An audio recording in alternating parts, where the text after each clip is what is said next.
L'expression traite orientale désigne le commerce d'esclaves ayant approvisionné les espaces du Proche-Orient, ancien durant l'Antiquité, puis dans le monde arabo-musulman. Cette dénomination qui désigne la traite arabe ou arabo-musulmane est symétrique de la traite occidentale. L'esclavage moderne touche près de 46 millions de personnes dans le monde et les femmes migrantes sont des premières victimes. Chaque année, des dizaines de milliers de femmes africaines en quête de travail dans le Moyen-Orient se trouvent privées de leurs droits fondamentaux. Face à ce fléau, certains pays africains ont décidé de prendre le taureau par les cornes. C'est le cas de l'Éthiopie. Ils ne nous considèrent pas comme des êtres humains. Pour eux, une servante est juste une servante. Ils vous privent de vos droits. C'est le témoignage glacial de Djinet, une jeune Éthiopienne qui a échappé à l'enfer de l'esclavage. Des révélations confirmées par une vidéo diffusée en mars dernier et devenue virale sur les réseaux sociaux.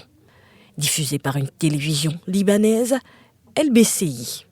La vidéo mettait en exergue une jeune dame battue puis traînée au sol et avant de la mettre de force dans une voiture. Hospitalisée dans un hôpital psychiatrique, cette dernière s'est donné la mort avec des draps. Il s'agissait d'une dame de 33 ans, mère de 2 enfants, arrivée quelques mois plus tôt pour travailler chez des particuliers. Mise à la porte sans avoir été payée, elle semble-t-il refuser que l'agence en charge du recrutement la renvoie dans son pays d'origine et a tenté de s'enfuir. Ne parlant ni l'arabe ni l'anglais, elle a préféré se donner la mort.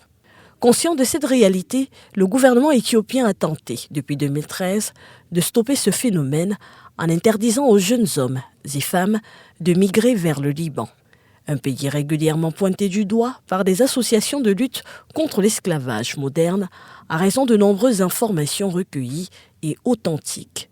Malgré ce constat édifiant, le gouvernement se heurte au poids des familles qui encouragent le dit phénomène. Il y a beaucoup de pression pour migrer. C'est d'ailleurs rarement une décision individuelle, mais avant tout une décision collective, confie une des victimes sous anonymat. Longtemps restées invisibles, les femmes sont de plus en plus nombreuses à réclamer leur liberté et à dénoncer les abus dont elles sont victimes. Depuis plus de 6 ans, elles disposent d'une convention de l'OIT consacrée à la protection de leurs droits. Cependant, la Convention 189 n'a été ratifiée que par 24 États, soit à peine 10% des pays du monde. Toute chose qui traduit le caractère complexe de ce phénomène qui malheureusement continue de compromettre l'espoir et l'avenir des milliers de femmes africaines. Esclavage moderne, les femmes subsahariennes sont-elles les cibles privilégiées du Moyen-Orient? Voilà le menu croustillant de votre magazine Tri Hebdo, fait majeur de ce jour. Bon appétit à tous.